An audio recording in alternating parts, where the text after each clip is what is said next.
चलो बेटा, कहाँ तक हो गया था?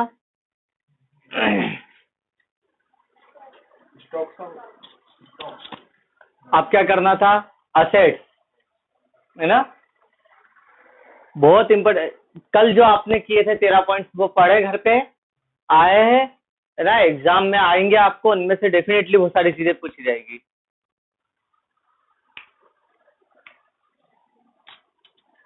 अब जो अपना इंपॉर्टेंट क्वेश्चन बनता है असेट्स का, संपत्तियां, असेट्स, बस इसको समझने में बच्चों को बहुत दिक्कत आती है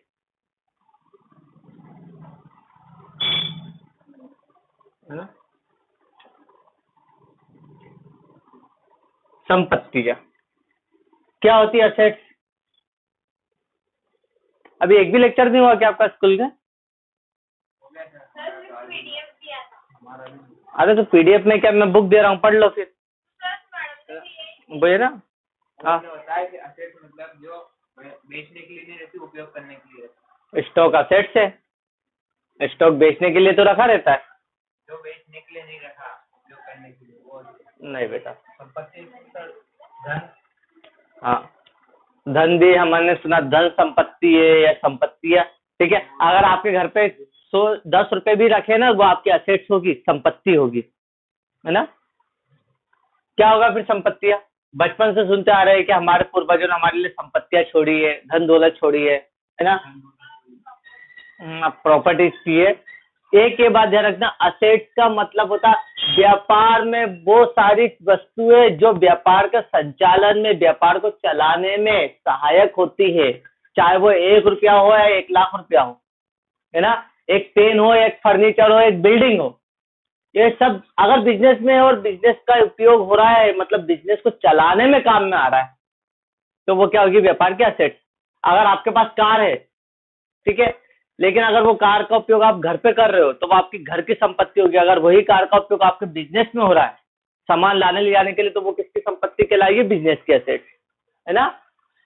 all those commodities things which is use in operating in business, business में जिसका उपयोग हो रहा है ना? व्यापार के संचालन में, व्यापार को चलाने में जिन भी वस्तुओं का उपयोग होता है वो व्यापार की संपत्तियां होती है, ठीक है? याद हो जाएगा असेट्स।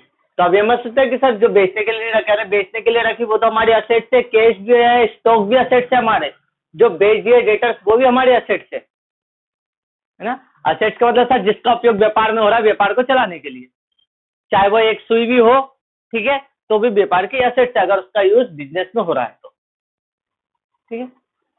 समझ गया? असेट्स, असेट्स को 2 कैटेगरी में बांटा है। ये पता आपको, फिक्स और करंट, ये कहां से पढ़ा? तो फिक्स असेट्स और दूसरी असेट्स का नाम है करंट असेट।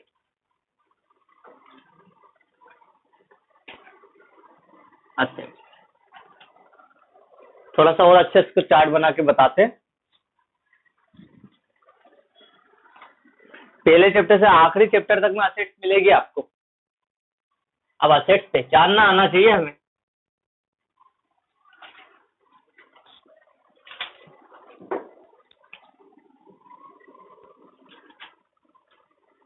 असेट्स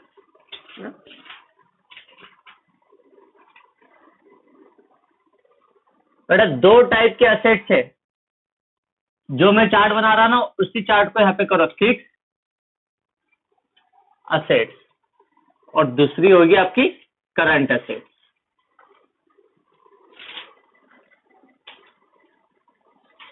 हिंदी में कहा जाए तो स्थायी संपत्ति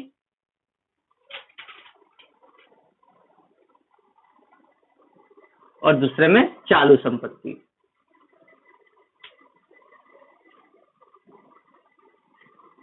समझ गए? इधर जान दो, 2 तरह के असेट्स है, फिक्स असेट और करंट असेट। फिक्स का मतलब स्थायी और करंट का मतलब चालू संपत्ति। पढ़ा है पहले, समझाते हैं फिक्स और करंट? नहीं बेटा, बहुत, मैं कह रहा हूं जैसे आप ABCD रखी हुई है ना, नींद में भी अगर पूछे एक के बाद क्या था आप बोलोगे B, सी तुरंत बोल दोगे। वैसे ही आपको नींद में भी पता होना चाहिए। असेट्स कितने टाइप की, तुरंत बोल देना सर दो टाइप्स की, fix assets, current assets. Fix assets के अंदर क्या क्या आएगा, है ना। पहली बात, फिक्स असेट्स होती क्या है, बुक में नहीं मिलेगा। इसका एग्जांपल, इसकी डेफिनेशन, बुक में डेफिनेशन जो मिलेगी वो एक बार आप देख लेना, मैंने पढ़ी नहीं। इसकी भी एक ग्रामर आती है, बाद में लिखना, मैं टाइम दूंगा बाद में, पहले भी समझने का टाइम है ना। इसकी भी ग्रामर आती है। जैसे हिंदी को सीखने के लिए हमें किसका ज्ञान होना चाहिए, व्याकरण का। अच्छा, हमें हिंदी के बारे में, संप्रेषण के बारे में ज्ञान कौन देता है, व्याकरण। इंग्लिश अगर हमें अच्छे से सीखना, प्रोनाउंसिएशन करना, तो हमें इंग्लिश ग्रामर का यूज करना था। वैसे अकाउंट को भी अगर आपको पूरा सीखना, समझना, तो उसके लिए यूज होता है अकाउंटिंग स्टैंडर्ड। एएस के नाम से जाना जाता है, हिंदी में कहा था लेखांकन प्रमाण, अकाउंटिंग स्टैंडर्ड। तभी आपको अगले चैप्टर में मिलेगा अकाउंटिंग स्टैंडर्ड, ठीक है। ये कितने होते हैं टोटल, 32 अकाउंटिंग स्टैंडर्ड्स होते हैं जो अकाउंट्स को के रूल्स एंड रेगुलेशंस को बताते हैं। अकाउंटिंग स्टैंडर्ड 10 के अंदर फिक्स असेट्स को डिफाइन किया गया ना। वहां पे नहीं मिलेगा बुक में, वापस कह रहा हूं। फिक्स असेट्स का मतलब क्या, ऐसी असेट्स जो बिजनेस में मोर देन 1 ईयर चलती हो।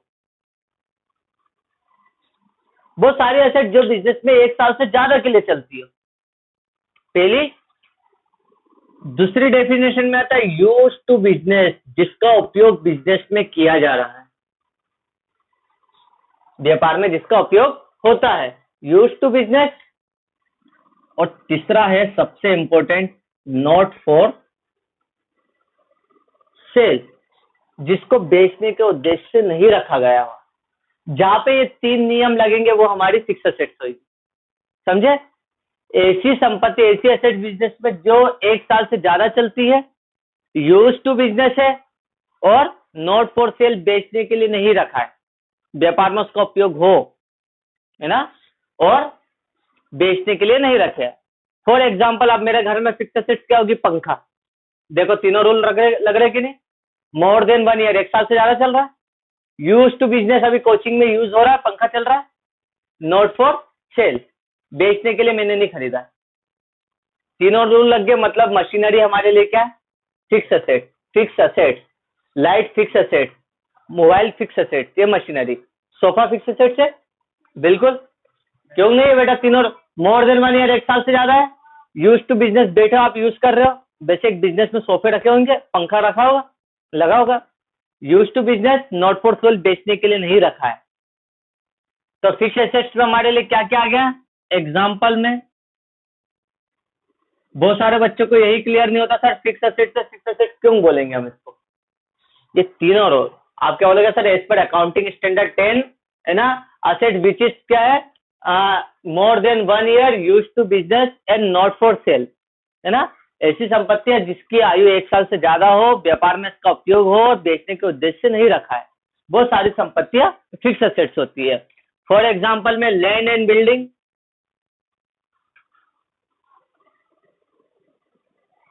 बिल्डिंग, है ना, जमीन और जमीन पे बनी हुई बिल्डिंग, बिजनेस की है, खुद की है। जैसे आपकी शॉप है तो शॉप बिल्डिंग में होगी, उसमें तो वो फिक्स एसेट्स क्यों होगी, सर मोर देन 1 ईयर है, यूज टू बिजनेस, उसी के अंदर तो बिजनेस कर रहा है, और बेचने के लिए हमने नहीं खरीदी अपन भाई, तो वो हमारी फिक्स एसेट्स है ना।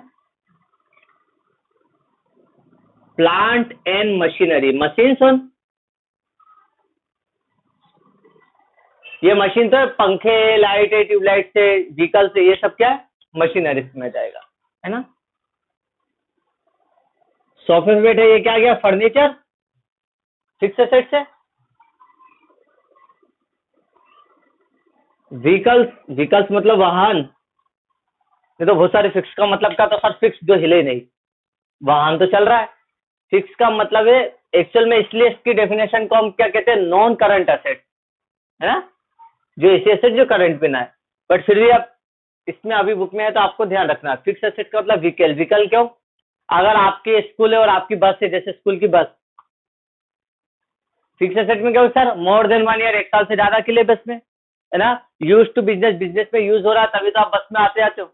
नॉट फॉर सेल, स्कूल ने बेचने के लिए नहीं खरीदी है। तो तीनों रूल्स एंड रेगुलेशन लग रहे हैं, तो ये क्या हो रहा है, फिक्स एसेट्स।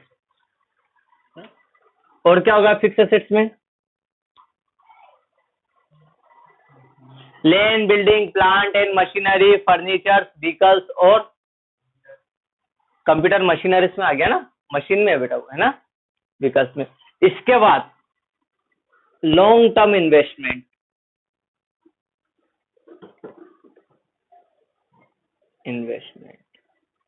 ऐसे इन्वेस्टमेंट का मतलब तो आपको पता है, इन्वेस्टमेंट का मतलब है कहीं पर पैसा लगाना जहां से हमें कुछ समय बाद रिटर्न मिल जाए। तो बिजनेस, कोई भी बिजनेसमैन अपने व्यापार की सिक्योरिटी के लिए कहीं पे पैसा संभाल के रखता है।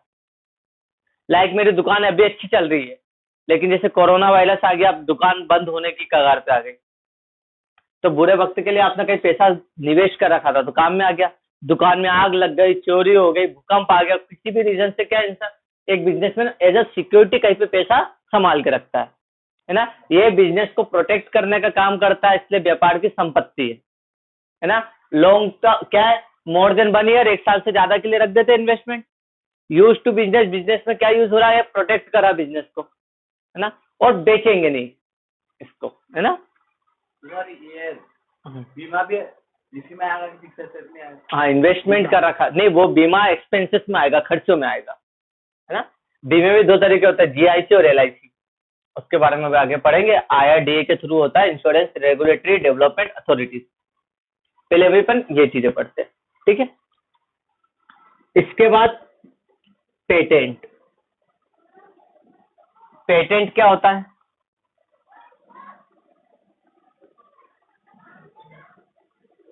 ब्रांड एंड ट्रेडमार्क और गुडविल, ये 8 होती फिक्स एसेट है, तो और भी, लेकिन आपको यही याद है। अब पेटेंट क्या होता है? पेटेंट क्या होता है बेटे? ये सब चीजें प्रैक्टिकल लाइफ में देखने को मिली, लेकिन आज तक आपने कभी इसके बारे में इतना गौर नहीं किया। ये होता क्या है पेटेंट? आप पहले वो देखते हैं। कहाँ सुना पेटेंट? ना सुना आपने? पेप्सी पी, पक्के में? थम्स अप पी, दोनों में क्या फर्क है?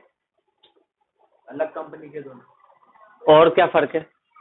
और टेस्ट में टेस्ट हल्का सा तो रहता है। थम्स अप में है ना, पीने के बाद गले में अजीब सी वो फीलिंग्स आती है, पेप्सी में अलग रहती है, कोको कोला में अलग रहती है। तीनों देखने में ब्लैक है, सेम एक जैसी बोतल्स में मिलती है, लेकिन टेस्ट में अंतर है ना। मैगी भी खाई होगी आपने और यप्पी नूडल्स भी खाए होंगे, दोनों के टेस्ट में अंतर है। दोनों 5 रुपए की आ रही, रेट सेम है, लेकिन है ना थोड़ा सा टेस्ट में अंतर है ना। ये क्या होता है? पेटेंट होता है। गाड़ी चलाइए, हीरो की चलाइए, है ना, और बजाज की चलाइए, सर दोनों की चलाने के फील अलग होता है ना। तरीके मतलब दोनों को बनाने के तरीके, इससे बोलते हैं तरीके, पेटेंट, है ना।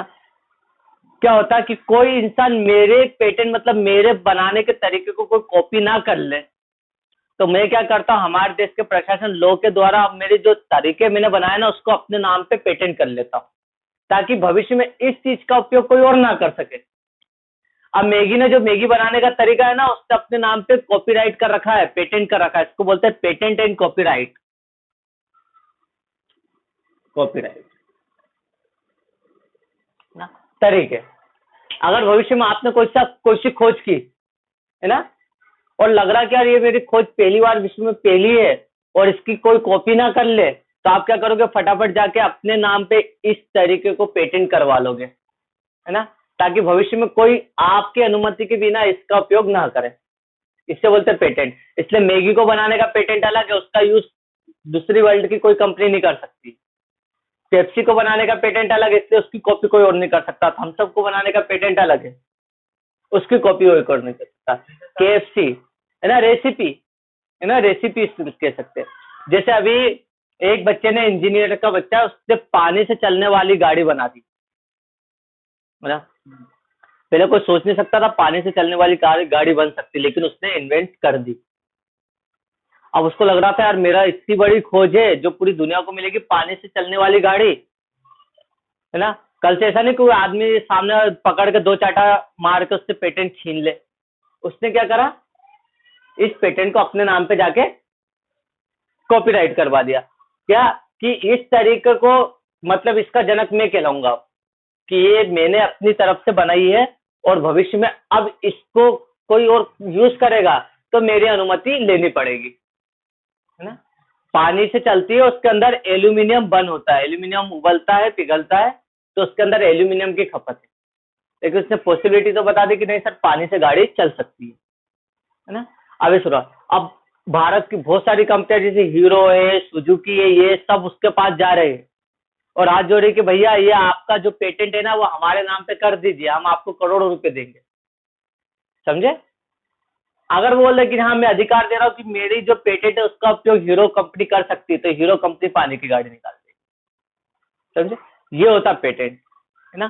तो इस पेटेंट का यूज फिक्स एसेट क्यों है, जैसे पेप्सी, मैगी, मोर देन 1 ईयर चल रहा है, वही मैगी का रेसिपी आज तक चलती आ रही, यूज टू बिजनेस, उसी पेटेंट के बेस पे तो वो मैगी बना रहे और उस पेटेंट को सेल नहीं कर रही मैगी, है ना, नॉट फॉर सेल। तो तीनों रूल्स लग रहे हैं तो वो हमारे लिए क्या है, पेटेंट एंड कॉपीराइट, ठीक है। जैसे कोई मूवी की स्क्रिप्ट लिखता है, देखते हो ना पिक्चर लिखी है ना, तो ये स्क्रिप्ट की चोरी ना हो जाए तो राइटर क्या करता है, मूवी को लिखने वाला इसको पेटेंट करवा लेता है, फिर वो जाता है, फिर वो करण जौहर को बोलता है कि देखो मैंने मूवी लिखी है, आपको अच्छी लग रही है, ठीक है, तो आप बोले तो आप इसके ऊपर पिक्चर बना दो। अब ऐसा नहीं करण जौहर ने पिक्चर स्टोरी पूरी सुन ली, बोले हमें पसंद नहीं, फिर बाद में वो स्टोरी पे पिक्चर बना देगा, तो हो सकता ना। लेकिन उसने पहले से कॉपीराइट्स करवा लिया पेटेंट, तो उसको फिर चोरी होने का डर नहीं होगा, किसी को सुनाई कोई दिक्कत नहीं। सर वो सिंगर नहीं है हाँ हनी सिंह ने पेटेंट हाँ, गाना अपना गाना है, खुद का भाई। हाँ हाँ, खुद का गाना बना लिया है कि भविष्य में कोई और नहीं गाए, तो इसने क्या करा, उसके नाम पे पेटेंट कर रखा है। पेटेंट का मतलब उस तरीके को क्या करना है, अपने अधिकार में ले आना है कि आपकी अनुमति के अलावा उसका कोई यूज ना कर सके। पेटेंट हर चीज का पेटेंट होता है, फैन में भी देखो हेवल्स अलग है, बजाज अलग है, सब चीज का, है ना। मोबाइल में भी वीवो और ओप्पो अलग अलग है, दोनों एंड्रॉइड का काम कर रहा है, लेकिन दोनों के पेटेंट अलग है, बनाने के तरीके अलग है, समझ गए। ब्रांड एंड ट्रेडमार्क, समझते, ब्रांड एंड ट्रेडमार्क उस व्यापार का चिन्ह, पहचान, जैसे एप्पल का सिंबल है, वो एप्पल कटा हुआ आता है और लग जाता है ना, तो व्यापार की फिक्स एसेट क्यों है, मोर देन 1 ईयर, कितने सालों से इसका यूज हो रहा है, यूज टू बिजनेस, उसको छापते तभी तो लोगों ने विश्वास करते हैं, एप्पल की चीजें हम खरीद लेते हैं, है ना। रिबॉक, नाइकी, एडिडास आप कैसे पहचानते हो, सिंबल से। More than 1 year, use to business और नॉट फॉर सेल, उस सिंबल को कोई कंपनी बेचेगी नहीं, है ना, बेच नहीं सकती, क्या वो अपना नाम ही खराब नहीं करेगी। तीनों रूल लग रहे हैं इसके, ब्रांड एंड ट्रेडमार्क हमारे क्या है, असेट्स है। कौन से एसेट, फिक्स एसेट। ट्रेडमार्क भी वो होता मार्क। मार्क, ब्रांड का मतलब सिंबल, कोई चिन्ह, जब उसको हम कानूनन संरक्षण दे देते हैं, मतलब सरकार द्वारा रजिस्टर्ड करवा लेते हैं, तो वो ट्रेडमार्क में कन्वर्ट हो जाता है। बहुत सारे ऐसे ब्रांड है जो ट्रेडमार्क में कन्वर्ट नहीं है, जैसे आपके पास की कोई सी किराना की दुकान होगी, उन्होंने कोई सा ब्रांड सिंबल बना दिया होगा, वो ब्रांड है, लेकिन अगर उसको रजिस्टर्ड नहीं करवाया तो ट्रेडमार्क में कन्वर्ट नहीं होगा। आपने मार्गदर्शन का लोगो देखा है ना, एक बच्चा वो चलता है, मार्गदर्शन कोचिंग क्लासेस का लोगो है ना, अपना बोर्ड पे देखा है, याद है, अभी जाओगे तो देखना, एक बच्चा है जो ऐसे चल रहा है, बस उसके पीछे परछाई चल रही है ना, वो क्या है, अपना ब्रांड है, लेकिन मैंने उसको संरक्षण नहीं करवाया, मतलब उसका मतलब रजिस्ट्रेशन नहीं करवाया, तो वो ट्रेडमार्क नहीं होगा। इसका मतलब उस सिंबल का कोई और उपयोग कर सकता है। ज्ञान आलोक है, ज्ञान आलोक का सिंबल है ना, अगर सर ने उसको रजिस्टर्ड नहीं करवाया तो उस सिंबल का कोई और भी स्कूल उपयोग कर सकता है, लेकिन अगर करवा लिया तो वो क्या हो जाएगा, ट्रेडमार्क। फिर उसी सिंबल का उपयोग कोई और स्कूल करता है तो वो ज्ञान आलोक उसके ऊपर क्या कर देगा, केस कर सकता है, समझे। एग्जाम्पल, सबका अपने करियर कॉन्वेंट का भी एक लोगो है, तो जो लोगो होता है वो क्या कहलाता है, ब्रांड, और उसको अगर हमने रजिस्टर्ड करवा दिया तो ट्रेडमार्क, है ना। जैसे एप्पल का कोई यूज क्यों नहीं कर पाता सिंबल का, क्योंकि वो है ना रजिस्टर्ड है, ट्रेडमार्क में कन्वर्ट हुआ है, समझ गए, ब्रांड और ट्रेडमार्क। गुडविल का मतलब व्यापार का नाम,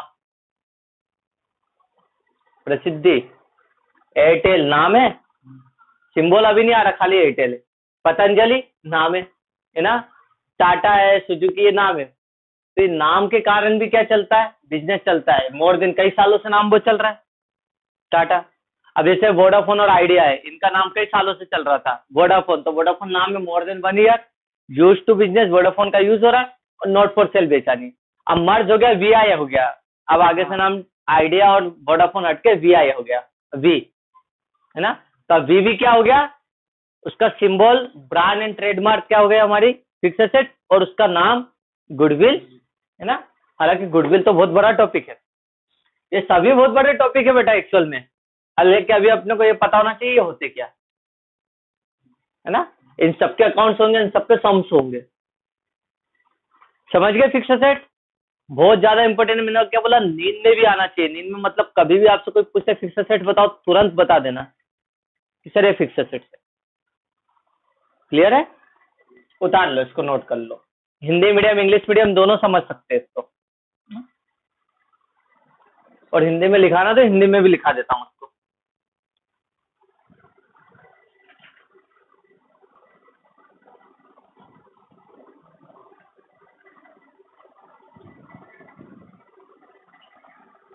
कोई दिक्कत नहीं, हिंदी में एक दुआ समझ आता है यार, तो मैं हूँ ना, और रिकॉर्डिंग भी है, लेक्चर देख लेना, है ना।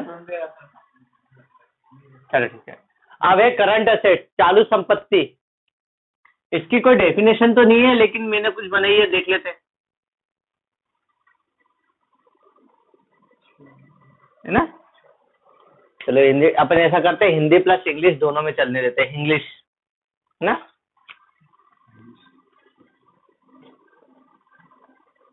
ऐसी एसेट जो कि, है ना,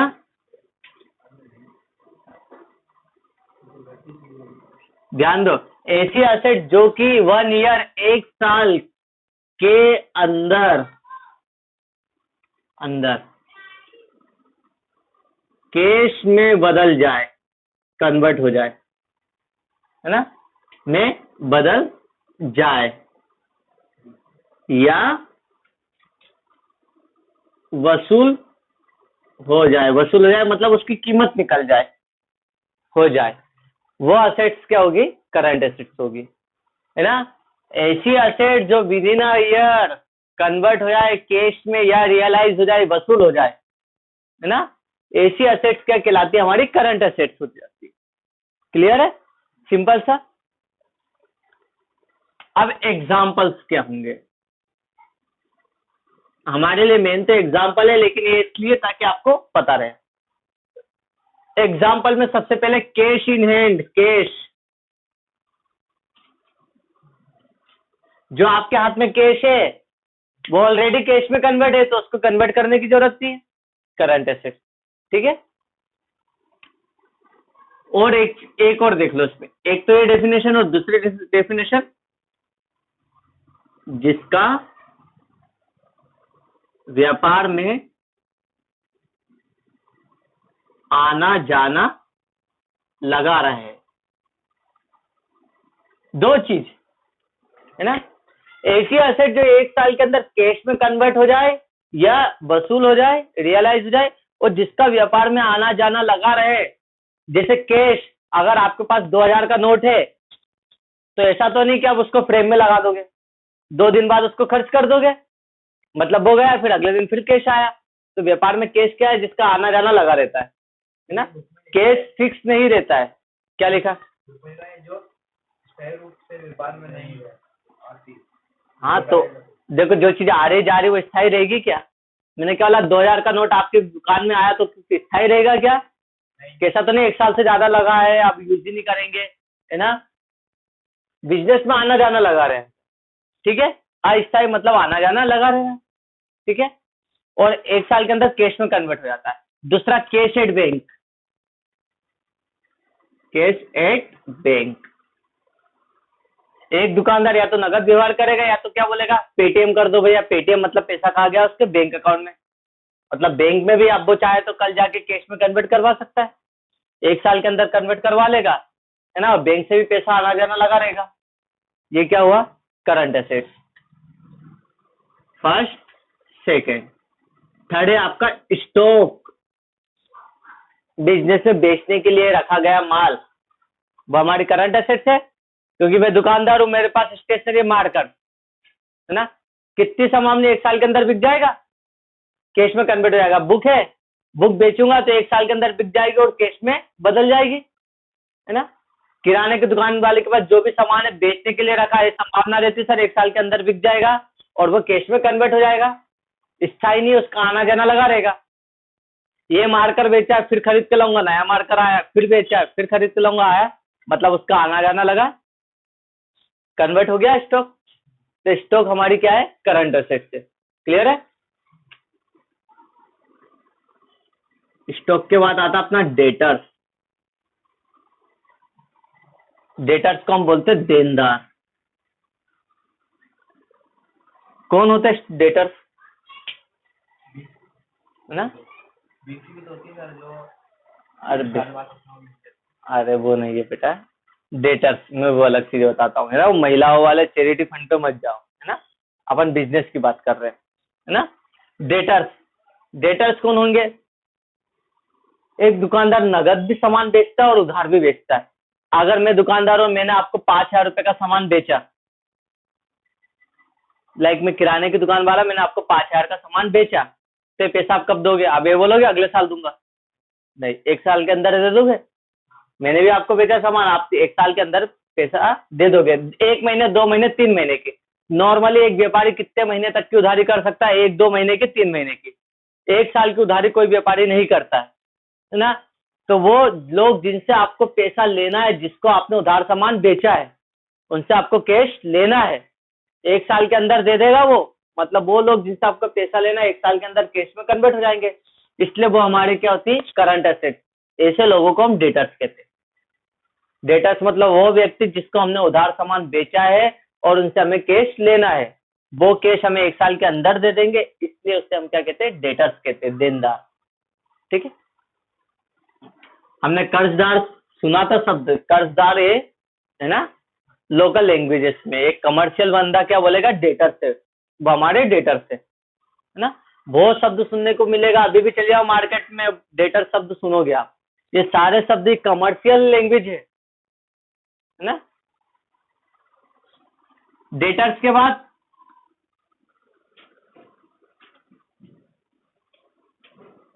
बिल्स, रिसीवेबल्स, BR, प्राप्य विपत्र, वो बिल्स जो आपको रिसीव होना है, उधार ही नहीं होने वाला, हम 5-10 दिन बाद पैसा दे रहे हैं, या जैसे हम करते ना, लाइक अमेजन, पेटीएम, पेटीएम से आपने कुछ चीज मंगाई, उधार तो मंगाई नहीं, आपने क्या बोला, कैश ऑन डिलीवरी, यही कहा।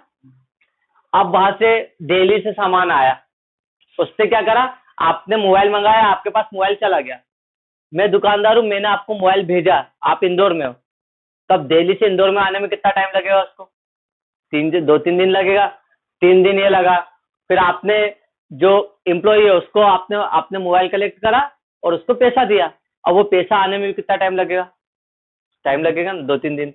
मतलब मैंने सामान बेच तो दिया, उधार नहीं बेचा, लेकिन ये बिल्स, और आपके नाम पे बिल भी इशू कर दिया, लेकिन ये बिल्स रिसीव होने में कितना टाइम लगेगा, कम से कम 1 हफ्ता लगेगा।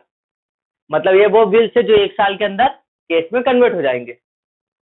हालांकि बिल्स रिसीवल्स का कई और यूज भी होता है, भी आएगा आपको बिल्स ऑफ एक्सचेंज, लेकिन एक शॉर्ट में आपको समझाने के लिए, वो बिल्स जो हमें रिसीव्ड होना है, जो केस में कन्वर्ट हो जाएंगे 1 साल के अंदर, वो हमारे लिए क्या है, करंट असेट्स। क्लियर है।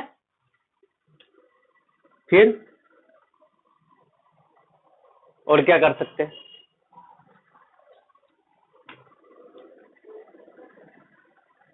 शॉर्ट टर्म इन्वेस्टमेंट, छोटे विनियोग, लॉन्ग टर्म है जो कई सालों के रख दिया आपने, 5-10 साल के लिए, वो long term investment. Short term जो ऐसे इन्वेस्टमेंट जो 1 साल के लिए रखे आपने, है ना, छोटे मोटे इन्वेस्टमेंट, ऐसे इन्वेस्टमेंट जो 1 साल के अंदर ही कैश में कन्वर्ट हो जाएंगे। फॉर एग्जाम्पल आपने सोना खरीद लिया, जनवरी में आपको लग रहा था दिवाली में भाव बढ़ जाएंगे, तो दिवाली में हम बेच देंगे, तो 1 साल के अंदर ही सोना क्या हो गया, छोटा इन्वेस्टमेंट हो गया, है ना। ऐसे छोटे मोटे इन्वेस्टमेंट जो 21 साल क्या होंगे, कैश में कन्वर्ट हो जाएंगे, ये हमारे लिए क्या है, करंट एसेट। ठीक है। और क्या होगा,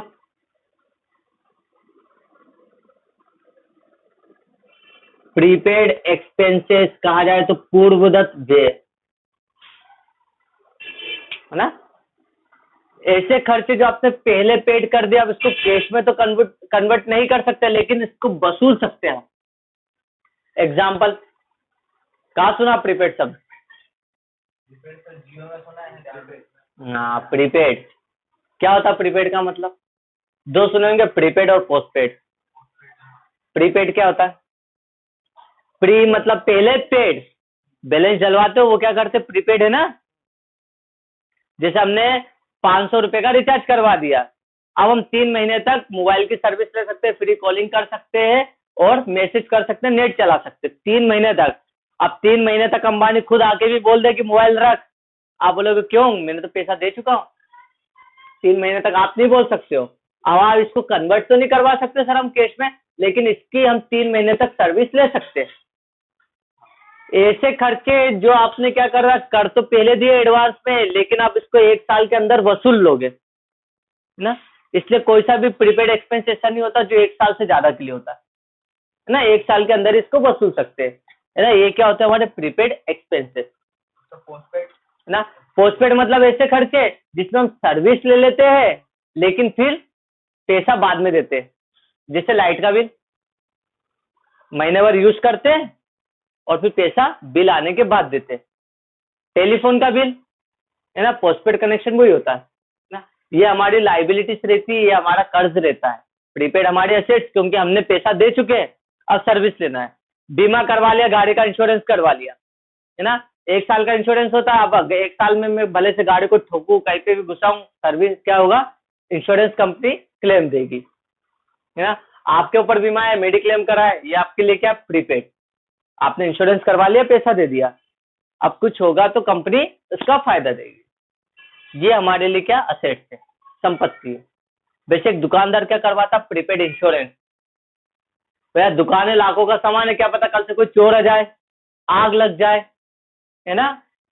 तो फिर दुकान में आग लग गई तो इतना नुकसान हुआ, इसकी भरपाई कौन करेगा? इंश्योरेंस कंपनी, है ना। इंश्योरेंस कंपनी पैसा देगी आपने, क्योंकि इंश्योरेंस कराते टाइम पैसा दिया है। ये होते हमारे प्रीपेड इंश्योरेंस। अगर हमने प्रीपेड इंश्योरेंस करवाया, वो हमारी असेट्स है।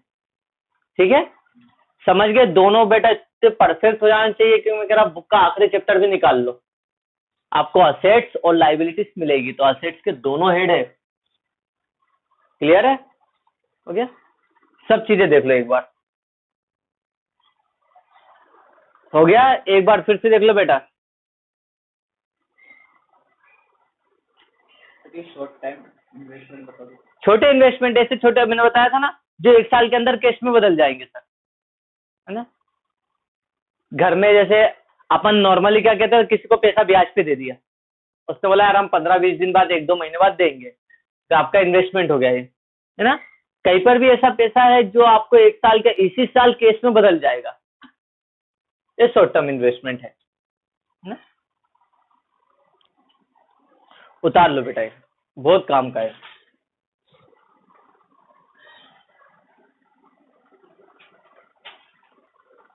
रहेगा याद? इनमें से देख लो कुछ छूट रहा है, वापस पूछ लो।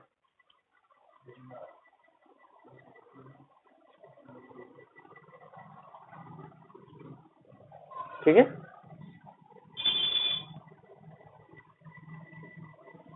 क्योंकि ये चार्ट आपको कहीं और नहीं मिलेगा।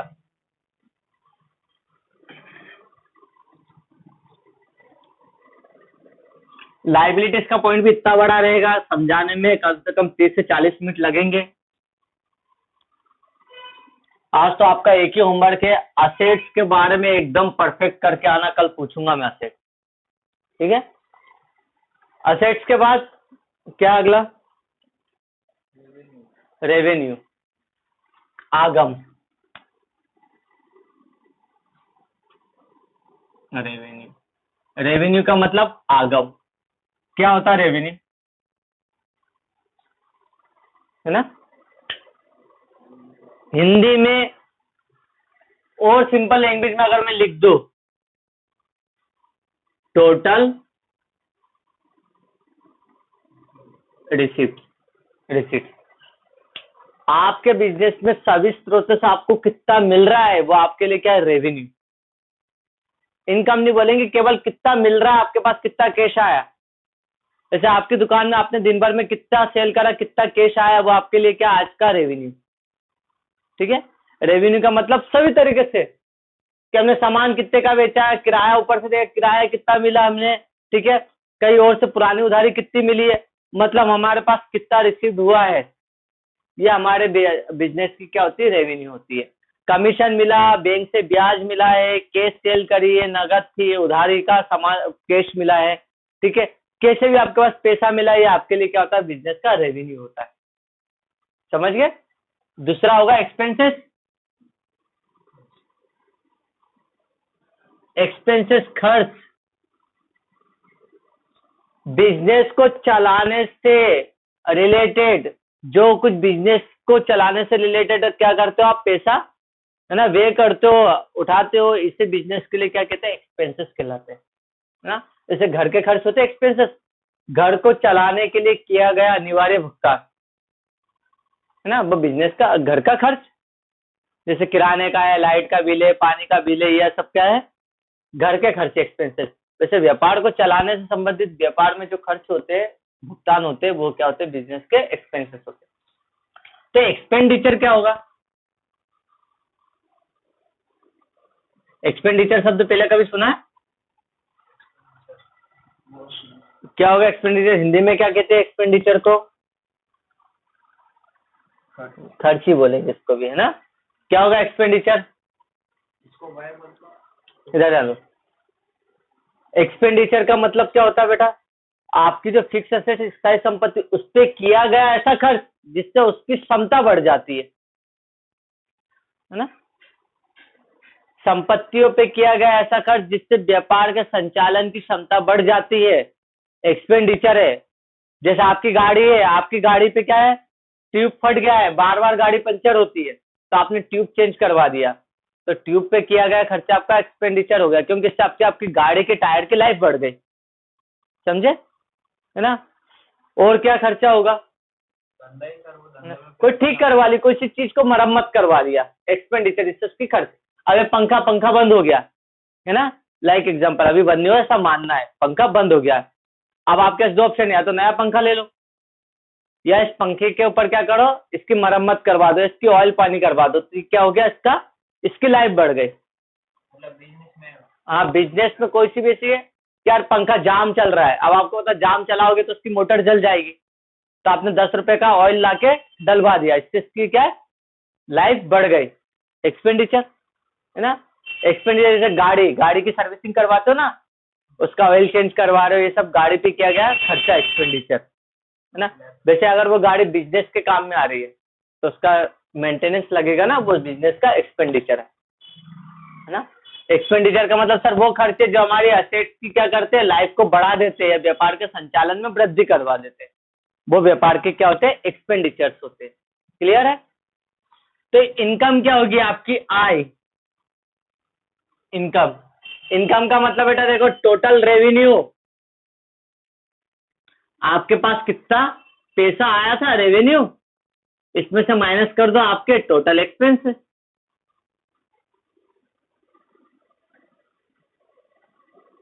जैसे आपने 100 रुपए कमाए और 60 रुपए खर्च कर दिए, तो 40 रुपए की आपकी इनकम। यही है इनकम का मतलब सर, हमारा प्रॉफिट। 100 रुपए आए थे, 60 रुपए हमने उठा दिए, तो 40 रुपए हमारे लिए क्या, इनकम, है ना। मतलब टोटल रेवेन्यू में से टोटल एक्सपेंसेस को माइनस कर दिया जाए तो जो भी डिफरेंस अमाउंट बचता है वो हमारे लिए इनकम होती है। क्लियर है, यहाँ तक हो गया। ठीक है बेटा, अब इतना करो आज, क्योंकि असेट मेरे को ज्यादा जल्दी कहा नहीं करना है, पहले चैप्टर में तो जल्दी नहीं करना है, बाद के चैप्टर में जल्दी चलेगी, लेकिन पहले चैप्टर में जल्दी नहीं करना है। ये आपका पहला चैप्टर नहीं, पहला बेस है आपका। ठीक है,